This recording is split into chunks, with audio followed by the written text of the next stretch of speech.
Bonjour tout le monde, aujourd'hui j'ai décidé de faire cette petite vidéo avant d'attaquer donc les guidances du mois de juillet qui seront faites d'ici 2-3 jours où j'ai commencé à pouvoir vous expliquer un petit peu toutes ces énergies qui vont entourer vos signes pour ce mois-ci. Mais pour l'instant j'ai décidé quand même de vous apprendre quelque chose. Alors c'est marrant parce que j'ai eu quelqu'un il n'y a pas longtemps qui m'a parlé à propos du pendule. Alors je vais vous expliquer. Je suis déjà venu à vous enseigner un petit peu le magnétisme. Et donc, on va faire cette phase où je vais vous apprendre le pendule. Alors, si vous avez du magnétisme, bien sûr, assez accru, les pendules, vous allez pouvoir les manipuler. Alors, il n'y a pas d'importance. Déjà, pour le choix d'un pendule. Le choix d'un pendule, c'est comment vous le ressentez. Vous pouvez prendre une pierre qui vous correspond suivant votre signe. Pour cela, je vous invite à aller voir le descriptif des signes que j'ai fait sur YouTube, sur les vidéos, où j'explique les pierres qui vous sont attribuées suivant votre signe donc astral. Donc, regardez, là, moi j'ai l'améthyste. Voilà. Alors, bon, j'en ai plusieurs. J'ai celui-ci, qui est en laiton, et celui-ci en améthyste aussi. Donc, voilà. Donc, la chose, en fait, le plus important, c'est que vous ressentiez le pendule. S'il vous attire déjà visuellement, c'est que vous avez déjà quelque chose qui passe avec ce pendule. Ensuite, il va y avoir des manipulations à faire avant de pouvoir donc utiliser ce moyen. Alors ce moyen, il y a des choses à savoir. C'est qu'il se charge, vous le chargez une fois que vous l'avez acheté. Je vais vous montrer comment le charger pour vous. N'oubliez jamais que même s'il y a un nœud, d'ailleurs regardez sur un des miens là, avec lesquels je travaille beaucoup, sur le pied de la pierre d'améthyste, il y a un petit nœud. Vous devez le voir, je pense. Et il ne faut pas l'enlever. Si ça vous arrive, ne l'enlevez pas. Laissez-le ainsi. Donc, vous allez devoir le charger et travailler avec. Je vais vous montrer juste tout de suite après comment faire. Mais sachez aussi que vous ne posez jamais de questions directes pour vous. Il faut toujours essayer de détourner un peu les choses parce que si c'est une question directe pour vous, vous risquez de l'influencer. Pareil, si vous faites le pendule pour quelqu'un, attention que la personne elle vous pose une question, soit bien libérée, pense carrément à autre chose, parce que c'est là du magnétisme, elle peut même faire bouger ce pendule. Alors vous pouvez vous en servir pour plusieurs choses. Vous pouvez vous en servir pour des questions usuelles.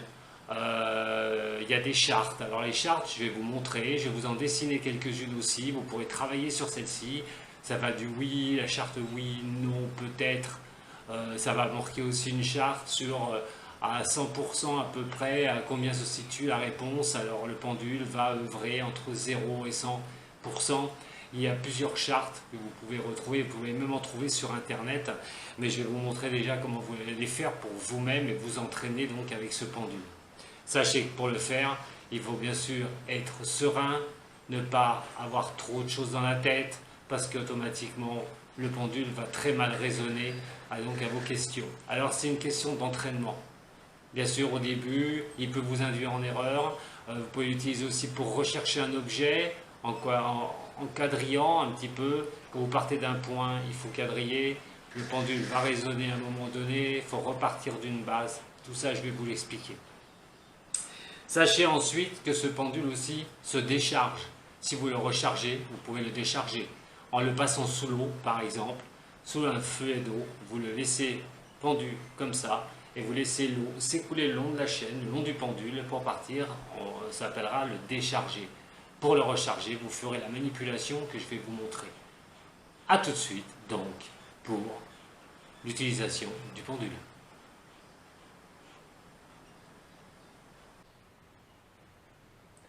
Donc, voici déjà 3 pendules. Alors donc, en pierre d'améthyste, voici. Je vous montre, alors c'est les 3 bien sûr. J'utilise cela le plus souvent. En pierre d'améthyste, celui-ci, et celui-là en laiton. Donc ceux qui m'attirent, comme je vous ai dit, si vous êtes attiré par un pendule, vous pouvez l'acheter, c'est suivant au feeling surtout. Sachez aussi qu'à force d'utiliser, vous risquez d'avoir peut-être des nœuds qui peuvent se produire. Dans ce cas-là, ne les enlevez pas. Ne les enlevez pas, laissez-les, ça ne gênera en rien au niveau de la résonance par rapport à vos questions que vous allez pouvoir poser. Venons aux questions que vous allez poser. Ces questions ne doivent pas être dirigées directement vers vous. Simplement, vous pouvez vous guider en posant des questions, mais par rapport à un oui et un non, par rapport à votre situation, je vous le déconseille fortement. Bien sûr, vous pouvez le faire pour des amis, vous pouvez les orienter. Alors, une fois que vous avez acheté votre pendule, que faire? Déjà, vous pouvez le manipuler. Vous pouvez le garder dans la main, vous pouvez le regarder, mais le plus important, ça va être le magnétiser, le mettre à votre énergie. Pour cela, il suffira de mettre la main gauche en cuillère, les doigts écartés, à peu près la même position que pour du magnétisme. Je vous invite à regarder la vidéo sur le magnétisme, vous verrez la position.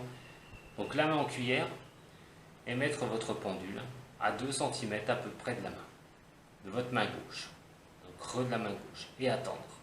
Immobilisez-vous, n'ayez pas les coudes sur la table, c'est très important, même quand vous poserez des questions, n'ayez pas les coudes sur la table. Alors, regardez déjà ce qui va se passer. Le pendule va tourner tout seul, je ne lui ai rien demandé, et il va le faire jusqu'à qu'il s'arrête. Quand il s'arrêtera, cela voudra dire que votre pendule a votre énergie. Il va tourner dans un sens, dans l'autre, par finir par s'arrêter. Bien sûr, plus vous allez avoir du magnétisme en vous, plus la réponse va être rapide. Une fois qu'il est à l'arrêt, votre pendule est magnétisé à votre énergie et vous allez pouvoir commencer à l'utiliser. Sachez qu'à force de l'utiliser, il va falloir aussi le décharger. Parce qu'à force de récupérer des ondes, il va falloir lui enlever ces ondes. Pour cela, placez-le sous un robinet, que l'eau puisse ruisseler sur votre pendule. Vous attendez un petit moment et les ondes seront donc déchargées. Alors avant d'attaquer les possibilités avec un pendule, sachez qu'il est important que vous l'ayez toujours sur vous. Soit dans votre sac à main, pour un homme, pour une femme aussi, pour une femme, pour un homme, mais plus couramment, surtout ayez-le sur vous. Alors, voilà, dans votre poche, n'oubliez pas, si vous posez le pantalon à la machine, mais il est très important qu'il soit près de vous et que vous l'utilisiez souvent, car c'est en l'utilisant souvent que vous allez avoir de plus en plus de réponses. Alors l'utilité, on va dire, du pendule sur plusieurs domaines. Égale à la baguette du sourcier. Qui peut manipuler un pendule peut aussi arriver à manipuler les baguettes de sourcier. Rechercher une veine d'eau, la profondeur, ça c'est vraiment l'utilisation maximum au niveau du pendule. Rechercher le mal chez une personne. On a vu dans mes vidéos au niveau du magnétisme comment pouvoir soulager un mal chez une personne. Bien sûr, si le mal est important, attention, faut bien prendre mes mots et bien les peser. Mais si une crampe ou quelque chose comme ça, ou vraiment une douleur locale, normalement on y arrive, comme j'ai expliqué sur ma vidéo, en passant la main et vous allez ressentir un retour. Et c'est à ce moment-là, c'est à cet endroit-là qu'il faudra aider la personne. Dans ce cas-là, si vous n'y arrivez pas avec la main, vous pouvez le faire avec votre pendule. Toujours en passant le pendule, par exemple, au-dessus à 2 cm. Et quand le pendule va finir par tourner, ça voudra dire plus rapide, ça voudra dire que c'est à cet endroit-là qu'il va falloir aider la personne au niveau du magnétisme. Maintenant, nous allons parler des choses courantes. Alors, qu'est-ce que vous pouvez faire?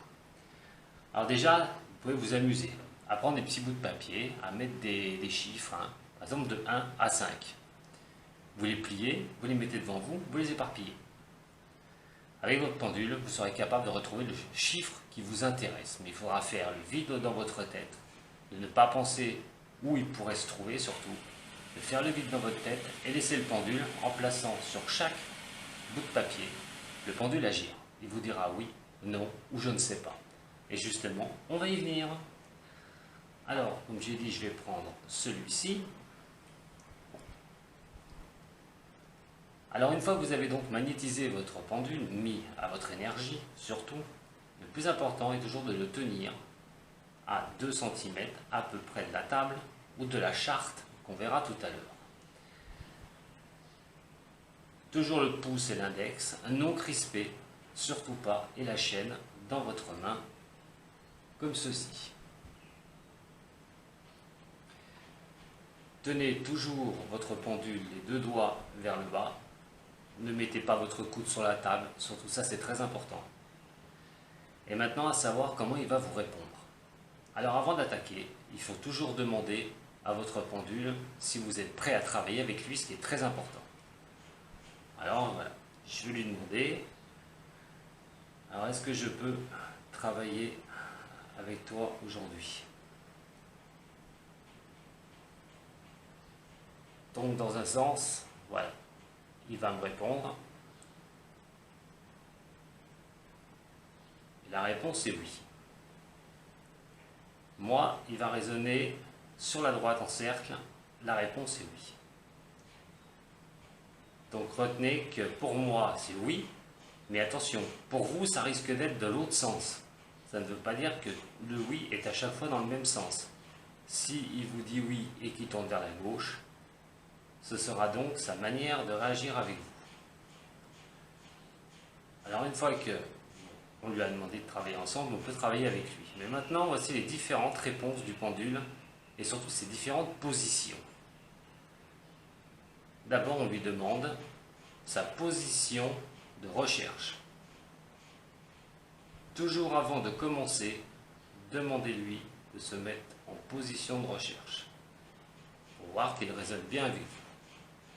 Mais la position de recherche, elle est souvent d'un mouvement aller-retour droit devant vous. Très rare que ça change cette position. Après, demandez-lui de vous indiquer la réponse oui.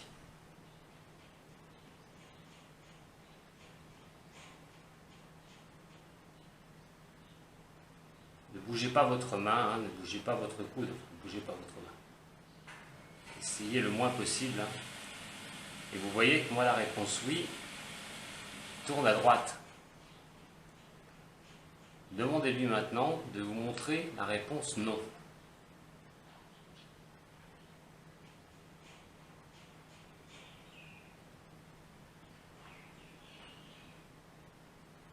Et bien sûr, il va tourner dans le sens inverse. Montre-moi la réponse mauvaise question.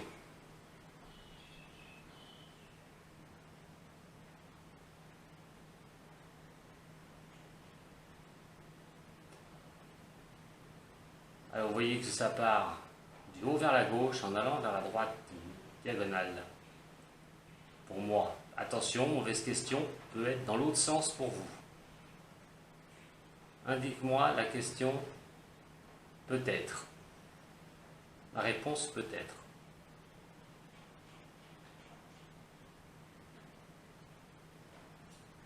Et la diagonale est dans l'autre sens cette fois-ci. Attention, pour certains, la mauvaise question pourra être cette position et le peut-être l'autre diagonale, comme je vous ai dit. Ensuite, vous demandez qu'il va s'arrêter, vous demandez qu'il s'arrête ou dans votre tête et il finira donc par se stopper. Voilà, donc on a vu les réponses que le pendule peut vous donner. Oui, pour moi en tournant vers la droite, mais attention pour certains, il pourra tourner vers la gauche. Non, pour moi vers la gauche, mais pour vous, ça pourrait être sur la droite. Mauvaise réponse, c'est ma diagonale, comme ceci, d'en haut à gauche vers en bas à droite, et pour le peut-être, en haut à droite, en bas vers la gauche, mais ceci peut être inversé. Donc ne vous inquiétez pas, c'est lui qui décide. C'est votre pendule qui décide de vous indiquer donc comment lui va vous répondre. Quand vous posez une question, comme je vous ai dit, est-ce qu'on est prêt à travailler ensemble? Il a tourné sur lui. Alors il y a plusieurs questions. Est-ce que je suis prêt à travailler? On peut travailler ensemble, mais est-ce que je suis prêt à travailler avec toi? Est-ce que je peux poser des questions? Si à ça vous avez automatiquement des réponses oui, vous pourrez attaquer vos questions. Sachez qu'on utilise un pendule que quand on est bien dans sa tête. Si vous avez beaucoup de choses dans votre tête que vous n'êtes pas bien, n'utilisez pas le pendule. Très important. Alors, comme je vous ai expliqué, ces petits bouts de papier, vous en mettez plusieurs, vous mettez le pendule au-dessus, avant de leur demander si vous pouviez travailler avec lui. et vous lui posez la question sur ces 5 bouts de papier. Je cherche le numéro 3. Et vous passerez donc votre pendule sur chaque bout de papier. Et au moment donné, vous ne pensez à rien. Et à un moment donné, votre pendule va se mettre à tourner oui. S'il tourne oui, ouvrez le bout de papier et vous verrez si vous retrouverez votre numéro. Alors ça, recommencez-le. Les premiers temps, vous êtes peut-être un petit peu perturbé au niveau, perturbé au niveau mental.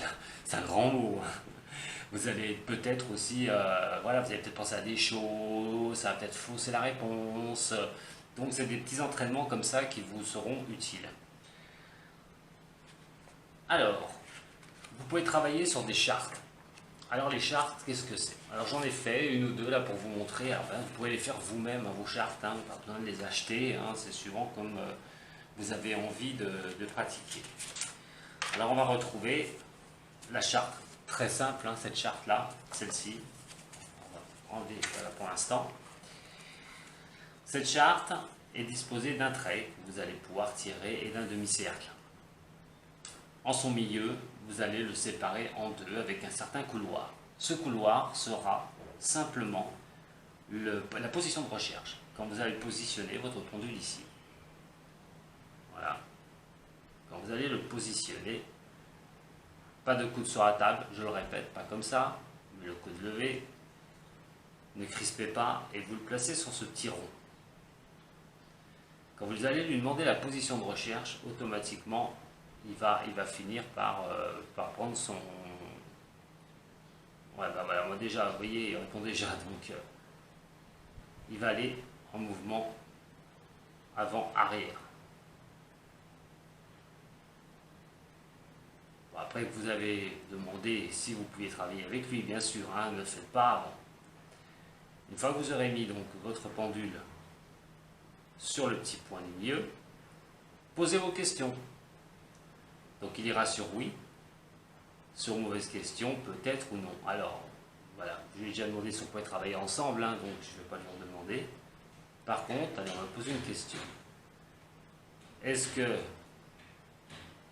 des personnes vont être intéressées par cette vidéo sur le magnétisme? Est-ce que des personnes vont être intéressées par cette vidéo sur le magnétisme?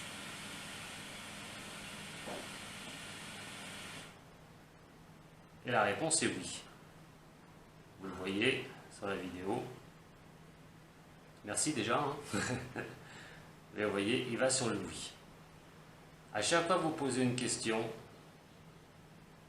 revenez en position. Voilà. Et demandez-lui, est-ce que c'est la bonne réponse? Et vous allez voir, là, il va aller sur oui. Ou non, mais là, il va sur oui. Alors, pourquoi il ne tourne pas? Et qui va sur oui? Simplement parce que vous travaillez sur une charte. Si vous ne travaillez pas avec une charte, vous travaillez au-dessus d'une table, vous verrez que le oui, il tournera pour vous dire oui. Là, il va aller sur le oui ou non, bien sûr, puisqu'elle est inscrite sur la charte. Donc, vous pouvez vous servir d'une charte comme cela pour commencer à répondre à des questions d'amis ou essayer de vous orienter. Pas de questions précises pour vous, je le répète. Alors, il existe plusieurs chartes. Il y a aussi celle-ci, le pourcentage. Par exemple, pour un étudiant où vous recherchez un emploi, vous pouvez vous servir de votre pendule, comme d'habitude, demandez-lui si vous pouvez travailler avec lui, si vous êtes prêt à poser des questions, placez-le donc au-dessus du point, même système, voilà, un trait, un demi-cercle, enfin un demi-cercle ça ressemble plus à je sais pas quoi qu'un demi-cercle, mais enfin bon. Je ne suis pas un grand dessinateur dans l'âme. Donc, à un moment donné, vous prenez de 0 à 100%, bien sûr, et vous mettez des 10, 20, 30, 40, le 50 ici, sur le couloir, qui est la position de recherche. Mais si c'est 50% à peu près, il vous indiquera tout droit. 70, après 80, 90, 100, à vous de faire le reste. Donc après, pour un examen ou pour une recherche d'emploi, demandez-lui. Et il vous indiquera donc, pareil, le quartier. Il va résonner, il va bouger comme ceci, il va vous indiquer, là c'est moi qui le fais bouger. pour vous montrer, et il va bouger comme ça, et vous prenez en compte donc la réponse qui serait 30, 40, 20 ou 10. Par rapport au taux de réussite de votre recherche d'emploi, par rapport par exemple aussi à une entreprise que vous avez contactée pour savoir si elle allait vous prendre et le pourcentage de chance que ce soit positif pour un examen, bien sûr pour toute autre chose. Alors ces chartes, vous pouvez les faire vous-même, je le répète. Vous en avez d'autres aussi qui existent sur l'astrologie, aussi comment vous sortir d'une situation par exemple. Vous pouvez faire une charte, comment vous sortir d'une situation. Cette charte-là, vous pouvez la dessiner, alors cette fois-ci en rond par exemple, parce qu'il existe ces demi-cercles, mais vous pouvez faire aussi des chartes en rond. Ces chartes en rond, quoi qu'il en soit, c'est pareil, il y aura un centre où vous poserez votre pendule et plusieurs quartiers qui partiront de là et vous marquez ce que vous voulez dans les quartiers. Et donc vous partirez du centre de votre charte et à ce moment-là, vous posez vos questions et le pendule réagira, vous montrera la bonne réponse. Donc il existe plusieurs chartes, je vous laisse, si vous voulez en apprendre un peu plus, je referai une autre vidéo, vous me direz. Et il existe aussi la possibilité, alors là c'est très... Et là c'est vraiment quand vous aurez un pendule, vous le maîtrisez, on va dire, allez à 90%, 80%, 90%, même 100%, c'est que vous arrivez vraiment à travailler avec votre pendule.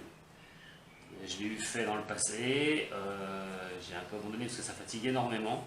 Alors vous pouvez rechercher aussi une personne qui peut avoir disparu, mais alors à ce moment-là, c'est un travail énorme puisqu'on utilise la carte de France. Par exemple, si on peut voir si elle est en France déjà pour commencer, voir sur la carte de France, on a une résonance, une géolocalisation avec le pendule.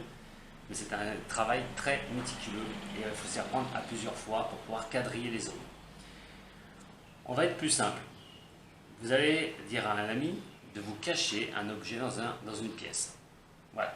Vous sortez de la pièce, vous dites à votre ami, est-ce que tu peux me cacher cet objet? Muni de votre pendule, vous allez demander à votre ami comment est l'objet, parce que c'est très simple. Plus il y aura d'informations pour le retrouver, plus leur pendule aura moins de chances de se tromper. Attention, parce qu'il est vrai que pour un mot, une question à un mot qui diverge, si la réponse n'est pas bien formulée, le pendule peut vous induire en erreur aussi. Donc attention à la formulation de vos questions par rapport au pendule. Donc une fois que vous aurez décrit l'objet, vous positionnez votre pendule debout cette fois-ci. Pas besoin d'être à 3 cm du sol, n'allez pas vous mettre à 4 pattes, ça sert à rien. Tenez-vous droit, comme cela, et demandez-lui si vous pouvez travailler avec lui. Une fois que c'est oui, partez d'un des coins de la pièce. Demandez-lui, cet objet est dans cette pièce, parce que vous le savez, donc cet objet est dans cette pièce, peux-tu m'indiquer la direction à prendre pour retrouver cet objet? Alors il va peut-être avancer en partant du coin de la pièce, il va peut-être aller en diagonale ou le long des murs. En attendant, suivant la résonance de votre pendule, marchez dans sa direction. Faites 2 mètres, 3 mètres, recommencez à lui poser la question. Dans quelle direction se trouve l'objet? Vous le nominez et il va encore vous montrer une direction. Alors bien sûr, si vous ne vous montre pas la même, changez de direction. Comme il est face à vous, suivez la direction de votre pendule. Jusqu'à un moment donné, toujours 2-3 mètres. Jamais vous cherchez par exemple après, si vous y arrivez dans une pièce, vous cherchez sur une grande surface, n'allez pas faire 15 mètres avant de lui demander. Surtout pas. Par exemple dans un champ ou l'extérieur, n'allez pas faire 15 mètres avant de lui redemander. Faites toujours des pas, au départ dans une pièce de 3 mètres et sur un terrain 5 mètres au départ pour quadriller. Une fois qu'il va arriver vers l'objet que vous recherchez, le pendule va vous indiquer le oui. Et plus l'oscillation sera faite ainsi, plus il ira vite et plus l'objet se trouve vraiment à sa portée. Voilà. Alors après, ça c'est pour une pièce. Vous doutez bien que quand on travaille sur grande échelle, c'est une question de quadrillage. On peut travailler sur plan, Dans ce cas-là, il va falloir faire des tracés pour pouvoir réduire les zones de recherche. Alors pour les veines d'eau, c'est la même chose. Vous êtes dehors, vous recherchez une source. Alors attention, parce que si vous recherchez une source, il va rechercher de l'eau. Attention aux questions que vous allez lui poser. C'est pareil, parce que ça peut vous induire en erreur. Il suffit d'un petit filet d'eau, pour lui, il a trouvé une source. Donc, quand vous posez vos questions, posez-les bien, surtout. Vraiment bien précises. Je cherche une veine d'eau, par exemple, pas une source. D'abord une veine d'eau. Où se trouve la veine d'eau le plus proche? Et vous marchez avec votre pendule jusqu'à qu'il résonne et qu'il vous montre où elle se trouve. Pareil, il peut vous indiquer une direction à prendre, jusqu'à qu'il tourne en sachant qu'il y a une veine d'eau dans le sol. Ensuite, demandez-lui la profondeur et marchez sur 0,5, 5, 10, 10, 15, 15, 20. Et réajustez à chaque fois qu'il vous répond. N'oubliez jamais qu'il faut lui demander une confirmation à chaque fois qu'il vous répond. Sur ça, sur n'importe quelle question. Demandez-lui si c'est la bonne réponse, à chaque fois. Alors, tant que vous n'avez pas trop l'habitude, je vous déconseille de faire de trop au départ. Faites-le un petit peu, n'allez pas le faire pendant 1 heure. Parce que vous risquez d'avoir du mal de crâne, mal de tête, surtout, et puis d'arriver ne pas arriver à dormir. Voilà ce que j'avais à vous dire pour les pendules. Donc si vous avez envie que je refasse une autre vidéo, à vous de m'en parler. Voilà, moi je vous souhaite une bonne continuation. On se retrouve sur une autre vidéo très vite pour, cette fois-ci, on reparle d'astrologie. Et moi je vous dis pour l'astrologie à très bientôt. Et pour les signes, voilà, pour le mois de juillet, pour les résonances du mois de juillet, et ça va être très vite là. Voilà. En tout cas, merci à toutes et tous. J'espère que vous pourrez profiter si ça vous intéresse. Vous pouvez toujours essayer. Des pendules, il y en a à tous les prix. C'est pas parce qu'il vaut, par exemple, je sais pas moi, très cher, qu'il va être meilleur que les autres. Totalement faux. On peut même le faire soi-même avec la matière si vous l'avez. Dernière chose, si vous cherchez votre pierre qui est adjoint à votre signe astral, je vous invite d'aller voir sur YouTube. Je l'ai mis dans l'onglet, vous retrouvez la vidéo communauté, je crois que c'est marqué, et vous avez donc la vidéo de tous les signes zodiacaux ainsi que les pierres qui leur sont attachées et les minéraux. Donc si vous allez voir la vidéo, vous ne connaissez pas votre pierre et vous voulez donc un pendule avec votre pierre, je vous invite à aller voir cette vidéo. Merci à toutes, merci à tous. Je vous dis à très bientôt. Merci de m'être fidèle et bonjour à tous les nouveaux abonnés. Si vous avez besoin de quoi que ce soit, d'une voyance, d'une aide dans votre vie, et vous savez où me trouver. Il y a les possibilités de me joindre un peu partout. Allez, je ne fais pas plus long pour cette vidéo. Je vous embrasse et je vous dis à très bientôt. Salut!